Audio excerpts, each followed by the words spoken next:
Ibu hamil merupakan kelompok yang rentan terpapar COVID-19 dengan gejala yang cukup berat. Oleh sebab itu, Kementerian Kesehatan akhirnya mengeluarkan kebijakan untuk melakukan vaksinasi pada kelompok ibu hamil. Sesungguhnya seberapa penting vaksinasi ini, kemudian syarat apa saja yang harus dipenuhi bagi kelompok ibu hamil untuk mendapatkan vaksinasi, kami akan membahas topik ini di Coffee Break bersama saya, Wanasari.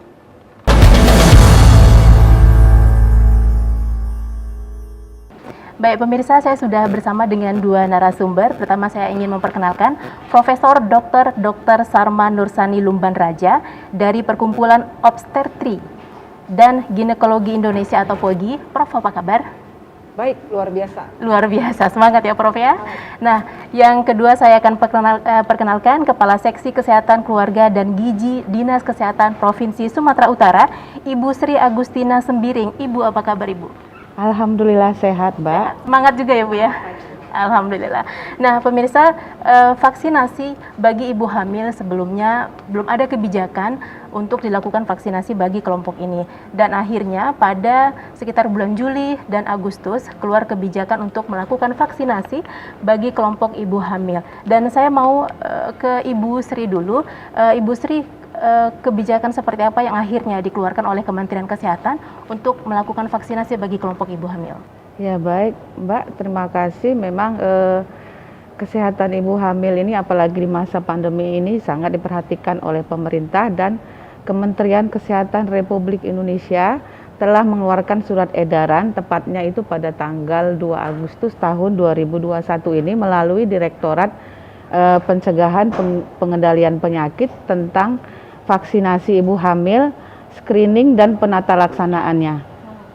Ya, itu dan sudah Sumatera Utara sudah meluncing itu kegiatan di Rumah Sakit USU pada bulan September, dan diteruskan lagi dengan surat edaran dari Kepala Dinas Kesehatan Provinsi Sumatera Utara untuk semua kabupaten kota dalam Provinsi Sumatera Utara agar mengalokasikan vaksin bagi ibu hamil. Kemudian Bu, jenis vaksin apa saja yang bisa diperoleh bagi kelompok ibu hamil ini? Ya, jenis vaksin yang diperbolehkan bagi ibu hamil menurut surat edaran dari Kementerian Kesehatan Republik Indonesia itu ada 3. Yang pertama itu Sinovac, yang kedua itu Moderna, dan yang ketiga itu Pfizer ya. Dan itu diberikan untuk ibu hamil dalam usia kandungan sama dengan atau lebih dari 13 minggu ke atas. Nah sebelumnya kan belum ada kebijakan ini. Kira-kira apa yang akhirnya mempertimbangkan bagi Kementerian Kesehatan untuk mengeluarkan kebijakan ini? Ya, akhirnya memang dirasakan itu tadi seperti yang saya katakan sebelumnya bahwa memang kesehatan ibu hamil ini sangat penting untuk diperhatikan, karena yang pertama yaitu didapatkan data banyaknya ibu hamil yang terpapar COVID-19 dan tidak sedikit juga yang menyebabkan kematian. Dan yang kedua itu agar pada saat persalinan itu tidak terinfeksi ataupun terpapar COVID-19 baik oleh tenaga kesehatan ataupun dari ibu hamil ke tenaga kesehatan itu sendiri. Oke, baik, saya ingin ke Prof. Sarma. Secara medis Prof, kira-kira seberapa besar potensi terpapar COVID-19 untuk kalangan ibu hamil ini? Baik, jadi kalau ditanya seberapa besar, besarnya sama-sama ibu hamil dengan non hamil sebenarnya sama-sama punya ketentuan ataupun sama-sama dapat mengalami keterpaparan. Namun ada satu hal yang mau kita ingat, bahwa pada ibu hamil tersebut komplikasi atau kejadian ikutannya lebih parah. Kenapa? Salah satu mungkin gini, kalau kita ingat kan sekarang belakangan dibilang, oh terjadi pengentalan darah, kan seperti itu. Harus dikasih pengencer darah. Pada ibu hamil sendiri karena hamilnya sudah terjadi proses itu, pengentalan darah itu, namanya hiperkoagulasi. Ditambah lagi dengan infeksi COVID, semakin terjadi itu, maka sering disebutkan akan terjadi tromboemboli. Ini yang lebih parah. Jadi kalau ditanya seberapa parah, lebih parah kejadian ataupun komplikasi yang mungkin diderita ibu hamil dibanding dengan yang tidak hamil. Jadi kebijakan ini sebenarnya dikeluarkan oleh POGI mulai Juli itu. Juli dikeluarkan POGI, kenapa? Karena sudah melihat kok banyak sekali ibu hamil yang kena, kok banyak sekali yang meninggal, dan ada beberapa masalah yang dapat diturunkan juga ke anak yang dikandungnya. Untuk itu POGI langsung mengeluarkan rekomendasi yang diberikan ke Departemen Kesehatan bahwa ini harus loh, ini vaksinasi kepada ibu hamil harus dilakukan. Supaya apa? Supaya dapat mengurangi risiko terpapar, mengurangi risiko komplikasi, itu harapannya. Untunglah Departemen Kesehatan Agustus langsung membuat surat bahwa oke, dilakukan vaksinasi pada ibu hamil. Kemudian oleh Bapak Presiden Jokowi, ayo kita canangkan September, Agustus akhir. Kemudian 1 September Sumatera Utara melakukan pencanangan untuk melakukan vaksinasi pada ibu hamil di Provinsi Sumatera Utara yang diikuti oleh kabupaten-kabupaten yang ada di Provinsi Sumatera Utara. Demikian. Nah, Prof, kalau kita yang tidak hamil, kita juga punya efek samping ketika divaksinasi. Apakah mengantuk, ada juga yang bawaannya makan terus gitu. Nah, bagaimana dengan ibu hamil, Dok? Baik, jadi kalau ditanya namanya efek atau kejadian ikutan pasca imunisasi, KIPI kata orang-orang. Kalau begini, kita vaksin yang diberikan ini kan yang sudah inactivated, yang nggak aktif. Jadi kita berpikir seperti ini, banyak kok vaksin yang dikasih sama ibu-ibu hamil, misalnya tetanus, toh nggak ada apa-apa. Jadi harapannya seperti itu. Jadi kalau ditanya seberapa berat efek akibat dari vaksinasi ini, sampai sekarang tidak ada yang berat-berat amat, sama seperti kita. Itu saya pikir. Baik, pemirsa, kami akan berbincang lagi kapan sih sesungguhnya kelompok ibu hamil ini lebih tepat mendapatkan vaksinasi. Kami akan membahasnya nanti setelah pesan-pesan berikut ini.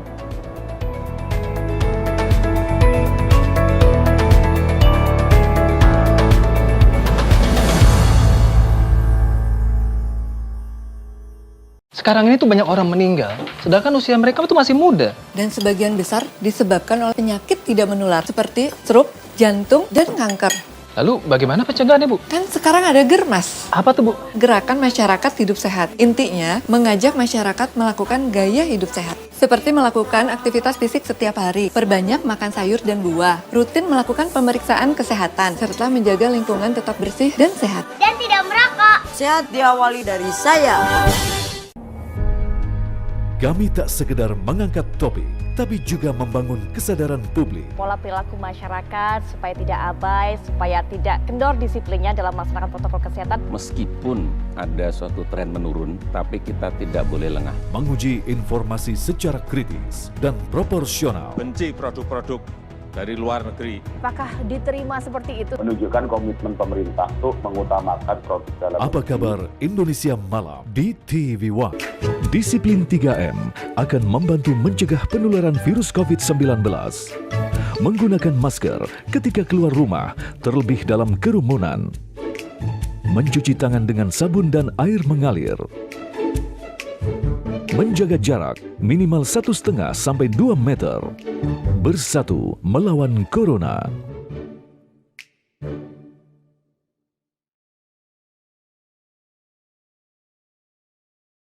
Halo Dede. Ingat cegah stunting sejak dini.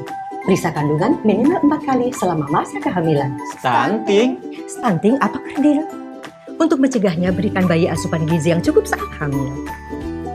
Berikan makanan pendamping ASI sejak usia 6-24 bulan. Imunisasi lengkap dan tepat waktu. Pantau tumbuh kembang anak. Gunakan sanitasi yang bersih. Dan cuci tangan pakai sabun. Ingat, cegah stunting itu penting.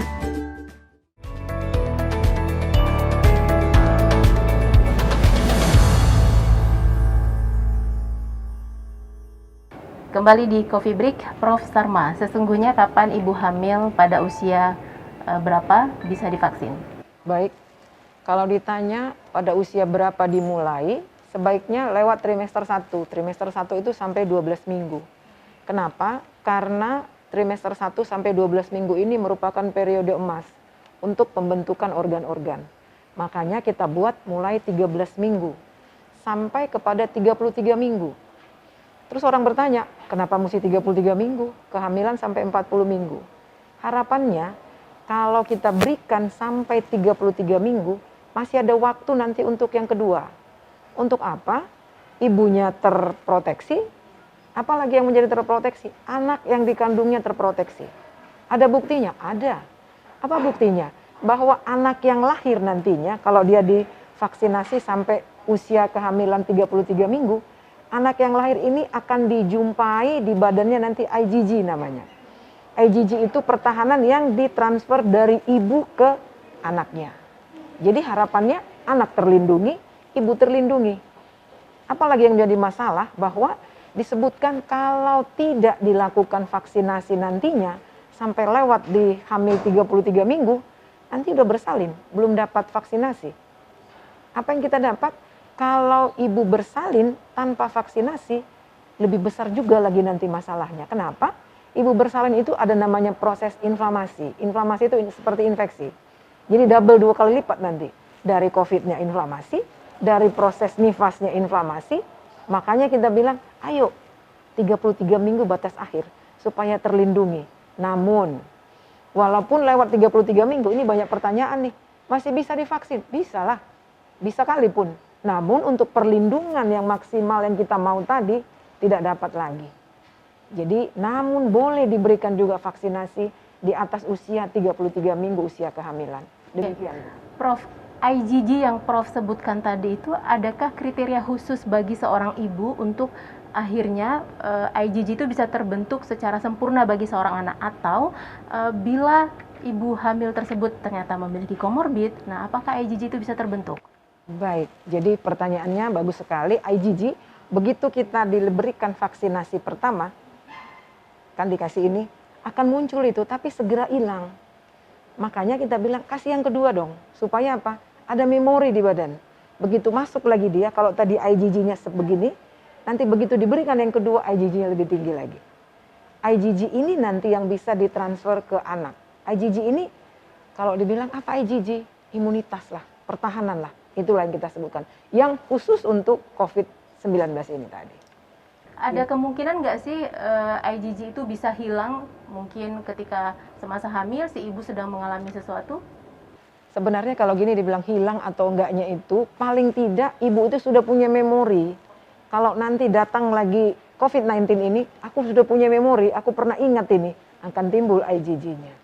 Jadi kalau dibilang bisa hilang nggak? Atau terbentuknya itu seberapa banyak? Masih banyak penelitian sampai berapa terbentuk. Makanya ada heboh-heboh orang, saya habis divaksin mau tes IgG saya, habis ini berapa gitu-gitu macam-macam, walaupun itu belum disyaratkan oleh pemerintah kita untuk melakukan pemeriksaan titer namanya, kadar IgG-nya. Jadi IgG ini menentukan bahwa dia ada pertahanan. Beda lagi nanti sama IgM. IgM kita bahas sekalian. Jadi IgM ini seperti ini. Kalau ditanya, bisakah anak ini tertular COVID-19 dari ibunya? Bisa. Buktinya apa? Ada beberapa penelitian pada bayi yang dilahirkan ini dijumpai IgM.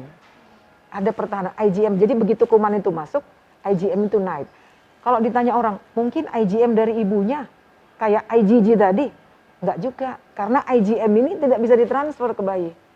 Jadi siapa yang bentuk? Bayi itu sendiri. Begitu masuk kuman itu akan terbentuk IgM. IgM yang dibentuk oleh bayi. Jadi sama-sama kalau kita terinfeksi, itu duluan langsung muncul IgM. Bahwa sedang ada infeksi terjadi sekarang.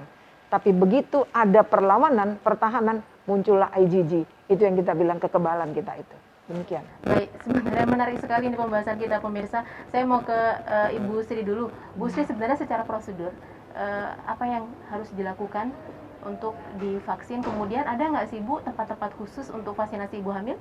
Ya baik Mbak, kalau seperti dijelaskan Prof. Sarma tadi bahwa memang ibu hamil itu dapat melakukan vaksinasi setelah umur usia kandungannya itu 13 minggu ke atas yang dianjurkan, dan melakukan registrasi dulu secara online ke http://bit.ly/registrasi vaksinasi bumil yang dilakukan oleh bisa oleh diri sendiri, keluarga ataupun juga petugas kesehatan.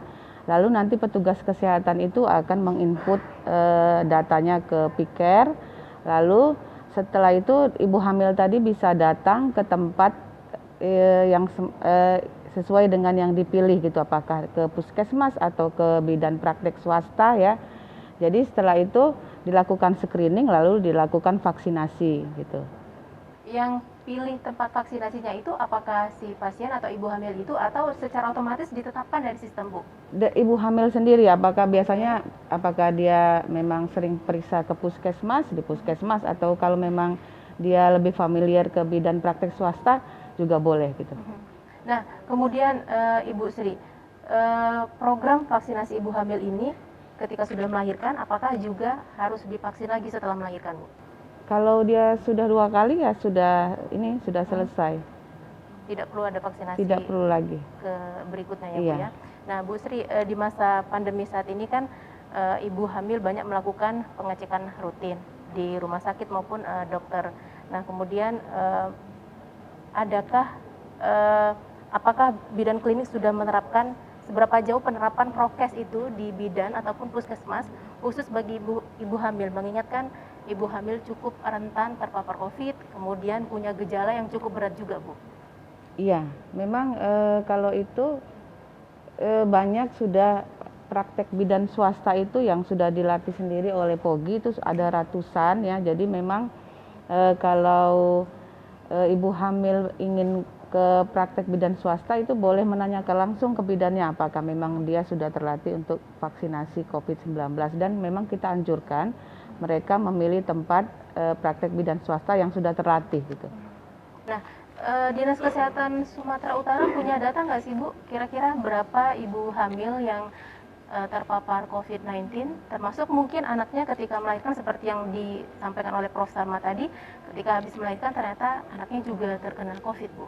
Ya, kalau untuk data itu tahun 2021 itu sampai bulan Mei ada terupdate 72 di Sumatera Utara, dari semua kabupaten itu ada 72 ibu hamil yang terpapar COVID-19 dan 37 meninggal dunia. 37 meninggal dunia. Iya. Ya? Banyak juga ya, Bu. Iya, itu makanya kurun waktu itu. Berapa lama, Bu? Selama pandemi dari 2000? Selama tahun 2021 itu datanya, iya. Nah, Prof. Sarma, kalau tadi Prof. katakan bahwa vaksinasi bagi ibu hamil punya dampak yang positif juga bagi perkembangan janinnya juga. Nah, bagaimana dengan mereka yang punya komorbid? Baik, kalau punya komorbid, jadi awalnya itu POGI itu membuat itu justru yang diprioritaskan yang punya komorbid. Prioritas awal yang punya komorbid. Kenapa? Semakin ada komorbid, begitu terinfeksi COVID-19 akan semakin berat.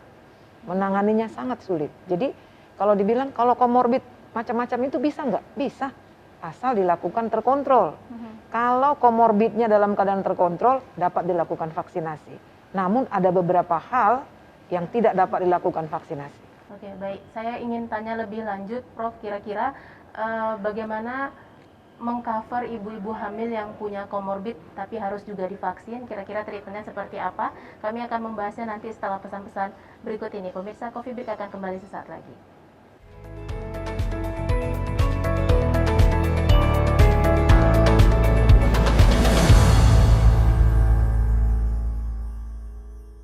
Halo Dede. Ingat cegah stunting sejak dini. Periksa kandungan minimal 4 kali selama masa kehamilan.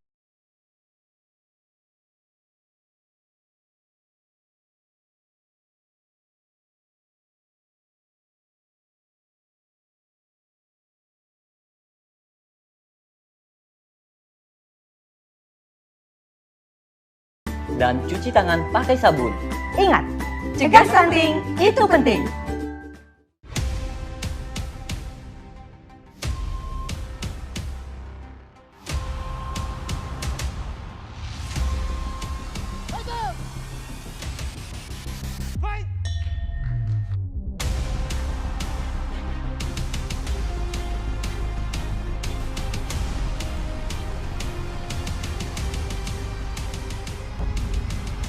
One Drive MMA, Sabtu jam 10 malam di TV One.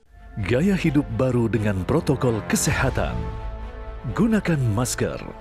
Gunakan pelindung wajah. Selalu mencuci tangan.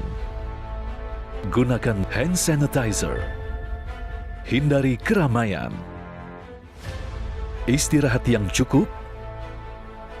Gunakan perlengkapan ibadah pribadi. Gunakan perlengkapan makan pribadi. Selalu menjaga jarak. Olahraga teratur. Suplemen dan vitamin persembahan TV One tetap menjaga kesehatan tubuh dan lingkungan Anda. Sekarang ini tuh banyak orang meninggal, sedangkan usia mereka tuh masih muda. Dan sebagian besar disebabkan oleh penyakit tidak menular seperti stroke, jantung, dan kanker. Lalu bagaimana pencegahannya, Bu? Kan sekarang ada Germas. Apa tuh, Bu? Gerakan Masyarakat Hidup Sehat. Intinya, mengajak masyarakat melakukan gaya hidup sehat. Seperti melakukan aktivitas fisik setiap hari, perbanyak makan sayur dan buah, rutin melakukan pemeriksaan kesehatan, serta menjaga lingkungan tetap bersih dan sehat. Dan tidak merokok. Sehat diawali dari saya.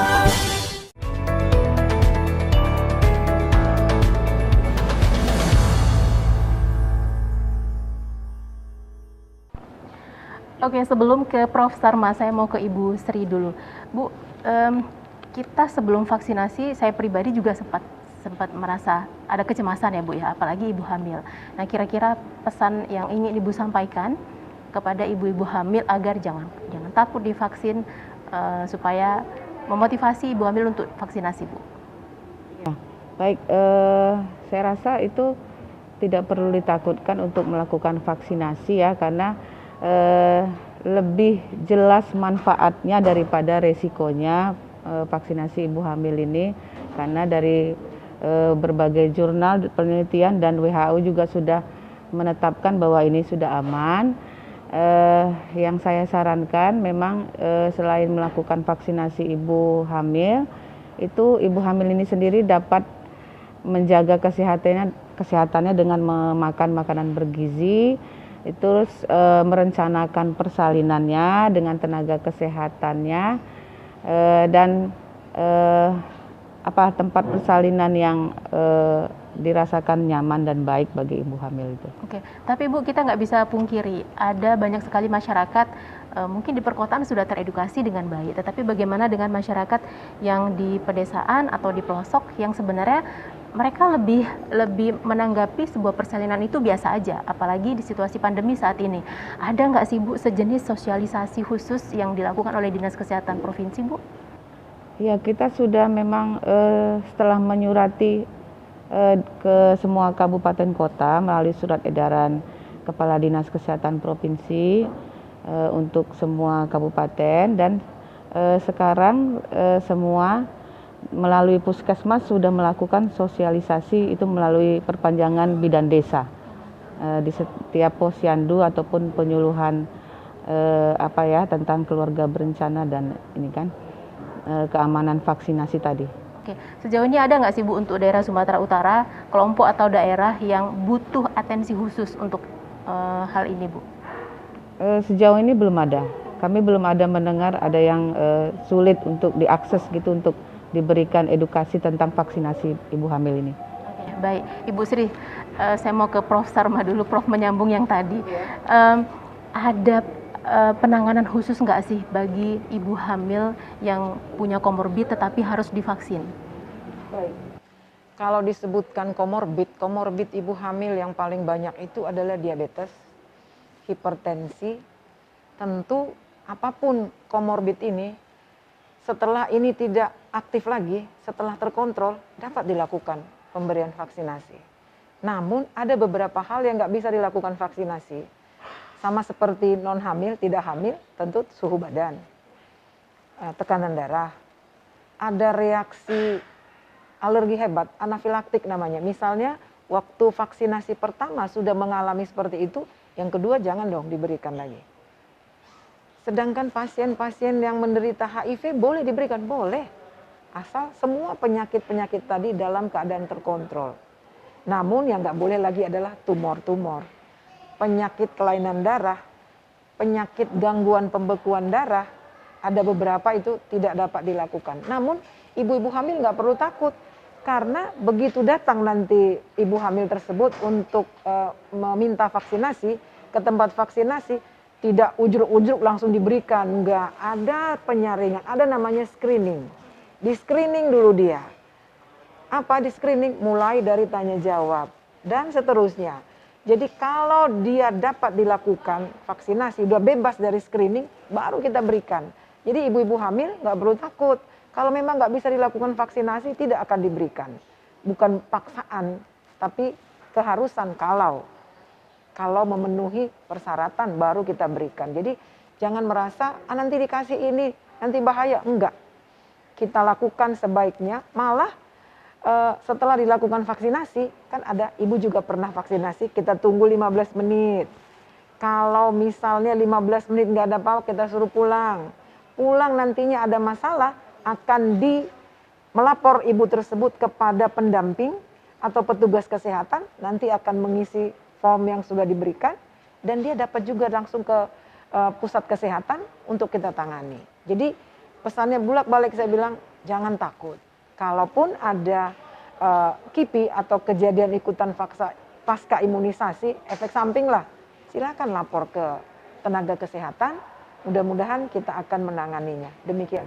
Artinya ini sama kondisinya dengan masyarakat umum ketika punya komorbid yang cukup parah dan tidak boleh divaksin? Sama. Kalau dia masih belum terkontrol, kita nggak akan vaksin. Tapi kalau misalnya hipertensi, kan ada batasan. Ibu hamil ini batasannya 140/90. Mungkin di luar hamil, non hamil mungkin lebih tinggi. Tapi kalau untuk ibu hamil, kita buat batasan 140/90. Makanya kalau ada ibu hamil menderita preeklamsi, keracunan kehamilan yang ditandai dengan darah tinggi, ditandai dengan proteinuri, usia kehamilan di atas 20 minggu, ini nggak akan kita berikan vaksinasi. Jadi tetap screeningnya kepada ibu hamil begitu ketat kita lakukan. Supaya apa? Jangan terjadi masalah yang tidak diinginkan. Demikian Ibu. Nah kalau tadi Prof katakan bila terjadi gejala atau efek samping bisa langsung ke petugas medis mendatangi puskesmas atau bidan terdekat. Nah untuk situasi darurat di rumah, ini mungkin pesan yang penting bagi bapak-bapak atau para suami yang harus dilakukan, kira-kira harus mempersiapkan apa Bu secara medis? Secara medis? Ya. Dia akan datang ke petugas kesehatan. Paling tidak PLKB saya pikir ada dilatih untuk menjadi pendampingnya. Jadi melapor, PLKB itu ada di sekitar ibu ini, dia lapor ke sana, akan dibawa ke petugas kesehatan. Oke, baik. Sebagai final statement dari Dinas Kesehatan Provinsi Sumatera Utara boleh disampaikan Bu kepada masyarakat? Ya, kami mengharapkan memang dalam vaksinasi ibu hamil ini semua bisa mengambil peran di sini, termasuk khususnya media cetak dan elektronik ya, bisa menyebarluaskan informasi bahwa vaksinasi bagi ibu hamil itu aman, dan untuk semua sektor industri atau perusahaan itu bisa menganjurkan atau menginstruksikan kepada pegawai atau pekerja wanitanya agar melaksanakan vaksinasi ibu hamil jika ada pekerja yang hamil. Makasih, itu aja dari kami. Baik. Silakan terakhir dari Prof. Sarma. Baik, terima kasih. Jadi nasihat atau pesan kepada ibu hamil dan keluarganya, ayo rame-rame kita melakukan vaksinasi. Tujuannya apa? Melindungi ibu dan juga melindungi anaknya. Tentu akan melindungi keluarga. Jangan takut melakukan vaksinasi, karena tidak akan dilakukan vaksinasi kalau tidak memenuhi persyaratan-persyaratan yang telah disebutkan. Jadi ingat, kalaupun terjadi efek samping, tenaga kesehatan akan siap menanganinya. Demikian. Baik, terima kasih Prof. Sarma. Perbincangan kita menarik sekali. Ini juga pengetahuan buat saya, Bu. Tapi sayang sekali waktu kita sudah habis. Kita harus akhiri topik ini yang dipersembahkan oleh Dinas Kesehatan Provinsi Sumatera Utara dengan tema vaksinasi bagi ibu hamil. Pemirsa, dengan demikian maka ini menjadi penutup program Coffee Break. Saya Wanasari dan seluruh kerabat kerja yang bertugas mengucapkan terima kasih. Assalamualaikum warahmatullahi wabarakatuh dan sampai jumpa.